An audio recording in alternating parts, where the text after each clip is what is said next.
Hello दोस्तों, उम्मीद है कि आप सभी खैरियत से होंगे। दोस्तों, एक माँ बाप के ऊपर सबसे बड़ी जिम्मेदारी होती है अपनी बेटी की किस तरह घर बसा दें, और इसके लिए बेटी के पैदा होते ही पैसों की जमा पूंजी करने में माँ बाप जुट जाते हैं ताकि शादी के वक्त लड़के द्वारा मांगे गए दहेज के रकम को अदा कर सके।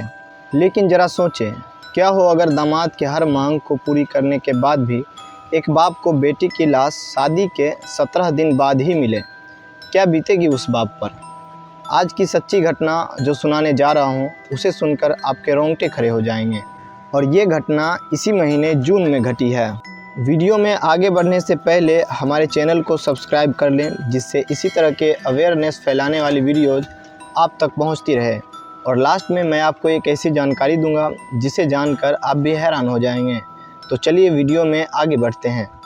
इस कहानी के दो मुख्य किरदार हैं, महू के रहने वाला विक्रम सगोतिया और देपालपुर की रहने वाली अंजलि की।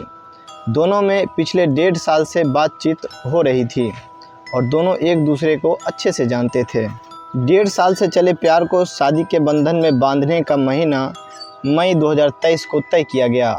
लेकिन लगन से एक दिन पहले 16 मई को विक्रम के पिता महेश अंजलि के घर आते हैं और अंजलि के पिता से कहते हैं कि ये शादी नहीं हो सकती, मेरे पास पैसे नहीं हैं।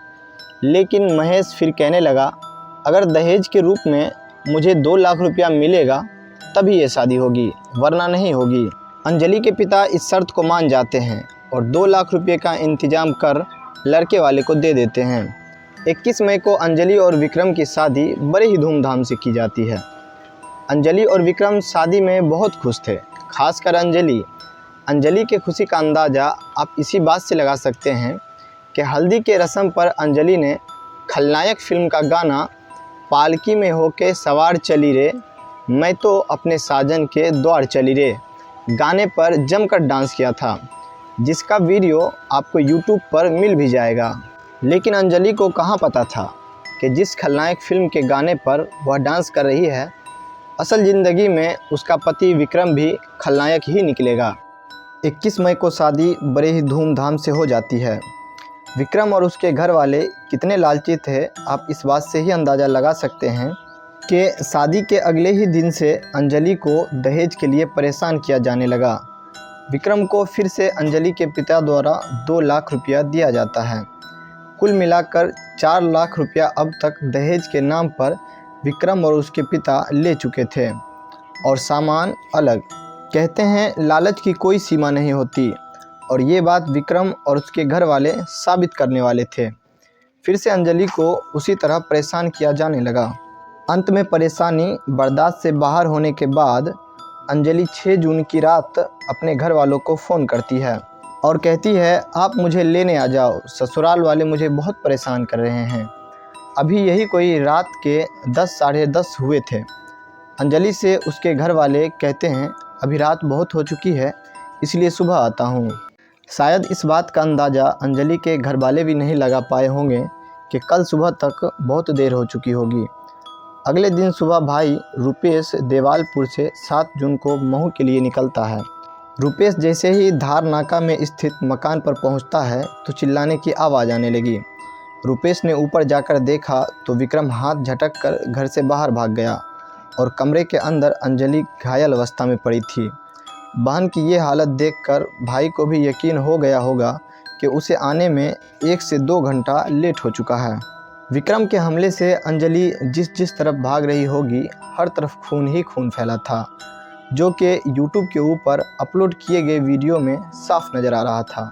किस तरह अंजलि विक्रम से अपनी जान की भीख मांगते हुए इधर उधर भाग रही होगी।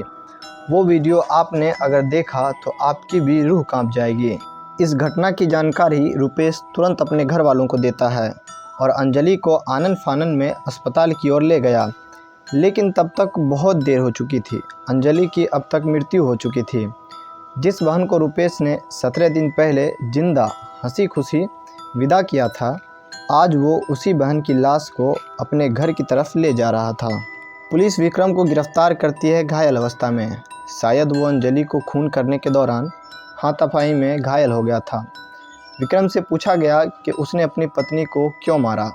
तो जवाब सुनकर आपका भी खून खौल जाएगा। विक्रम कहता है कि मैं शादी नहीं करना चाहता था, लेकिन घर वालों को दबाव में आकर मैंने शादी किया।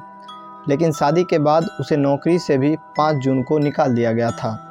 इससे उसे डर लगने लगा कि अब वह अपनी पत्नी को कैसे पालेगा। इसलिए उसने अपनी पत्नी अंजलि की हत्या कर दी और हत्या की प्लानिंग वो एक दिन पहले से ही कर चुका था। विक्रम अपने घर की मंदिर से खुखरी में धार चढ़ा रखा था और 7 तारीख की सुबह उसने उससे अंजलि की हत्या कर दी। जांच से पता चलता है कि विक्रम के पिता महेश के ऊपर 10 से ज़्यादा केस दर्ज हैं। इसमें कई मामले अवैध हथियार रखने के भी हैं जो न्यायालय में विचाराधीन हैं। अंजलि के घर वाले की तरफ से केस दर्ज कराया गया, जिसमें अंजलि के पति विक्रम सगोथिया, ससुर महेश, सास दुर्गा, जेठ कृष्णा पर हत्या का केस दर्ज कराया गया, जिसमें शुक्रवार को किशनगंज के चौपाटी से महेश उर्फ काका उसके भाई कृष्णा को गिरफ्तार कर लिया गया है। अब देखिए सभी जालिम को क्या सज़ा मिलती है। वीडियो के स्टार्ट में जो जानकारी मैंने आपसे साझा करने की बात कही थी, चलिए उसके बारे में जान लेते हैं। राष्ट्रीय अपराध रिकॉर्ड ब्यूरो NCRB के अनुसार बताया गया है कि देश में 2017 और 2021 के बीच 35,493 दहेज हत्याएं हो चुकी है और हर रोज़ भारत में करीब 20 हत्याएं कर दी जाती है दहेज के लिए, जिसमें सबसे ज़्यादा हर रोज़ 6 दहेज हत्याएं यूपी में होती है हर रोज़। अगर आप साल के हिसाब से देखें तो हर साल लगभग 7,500 दहेज हत्याएं देश में होती है।